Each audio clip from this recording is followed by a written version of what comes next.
Netflix, meantime, also getting downgraded. Netflix has hit high this year of 174.40 over at their target is upgraded. Susquehanna does cut them, even as they up the target. Meantime, Microsoft and Apple talks about those phone wars heating up. Microsoft Steve Ballmer's bonus was less because of the failure of the Kin, but the Wall Street Journal saying they're looking to launch a new smartphone perhaps sometime this month, and it would be also on AT&T as along with the iPhone. Intel today getting positive mention over at UBS, but a number of analysts this morning coming out with some negative ratings and comments on some of the smaller chip makers. Overall, chip makers are positive. Gymboree is up as it explores a potential sale, according to the Wall Street Journal. Let's head down to the NYMEX and Sharon Epperson. You know, we've only had about 7 trading days since the last FOMC meeting, and this whole idea that we're going to see more quantitative easing, of course, you can see it most acutely in the gold market. Look at the $40. Business. He brings a lot of software expertise to HP. He has a lot of experience with enterprise customers, an area that HP is going to emphasize. And there's some speculation that he's going to move more into software acquisitions, and the company's going to beef up that percentage of their portfolio, which right now is only 3%. All right, John Ford, what did you hear on the call? The one guy who they offered the job to. Then Apotheker got on, had a few things to say. He said that software, he believes, is the glue that's going to tie all these various pieces of HP together and make it worth more than the sum of his parts. He also said that he believes that the executive team now at HP is the best and brightest in the industry. He's already reached out to all of them, and he said, quote, "I'm sure as a team we'll be working together for many years," unquote. I guess that's his endorsement that he hopes everybody and believes folks will stick around. He also said he thinks HP is undervalued, has great assets, and has more value than is currently being attributed to it. He said the first thing he wants to do as CEO is travel around where he believes his experience can come into play. He's in no place to comment on Oracle's strategy. He said he had a question on that, but said he believes HP is in a good position to expand in every area of the software stack. That could include databases and applications, but he said he didn't have anything specific to say as far as where he expected to fill in the blank. So he addressed quite a few things. Generally, though, a low-key call, pretty brief when you think about it, less than a half an hour. Back to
We're back. Where's the money flowing this Friday morning? Matt Nesto back at HQ.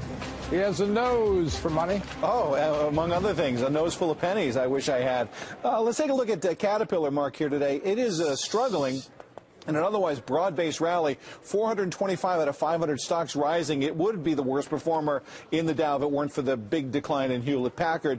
You can see it's down 0.3%, cut to neutral from buy at Bank of America Merrill. Simply on valuation, it was the best stock in September in the Dow. It's the best on a year-to-date basis in the Dow, up 38%. They say based on our high on the street 2011 earnings, we think the stock is already pricing in most of the good news. They even raised the price target to try to soften the downgrade. John Deere also cut to market perform from outperform at Wells Fargo. It's off about 1% this morning. And big earnings, Essentia. Let me see if we're at an all-time high yet on Essentia. The company beat on the earnings per share and the revenue level. And you can see that they also raised their dividend. It's a semi-annual dividend. They raised that by 20%. The stock's up almost 5%. I'm going to go with it. It's on an all-time high for crying out loud. All those fours, it's my lucky number. Back to you.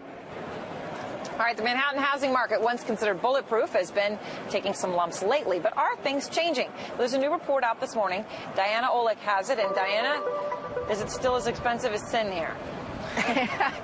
Of course it is, but like I gotta say, when I first saw this report, I thought it was wrong. I mean, how could sales and price be leaping up in Manhattan all of a sudden? But the economist set me straight, and I'll tell you why. You have to look at where and what we're buying to keep it in perspective. So take a look at the report from Prudential Douglas Elliman. Sales numbers are up around 19% year over year in Q2, although down around 3% from Q1. That's co-ops and condos combined. But I want to look at co-ops because that's the lion's share of the Manhattan market. Sales are way up, nearly 33% year over year, but specifically in the higher end, 2, 3, and 4 bedrooms, while the studios dropped. They were 12% of the market in Q2 and 24% a year ago. So 2 bedrooms went from 26% of the market a year ago to 37% of sales in Q2.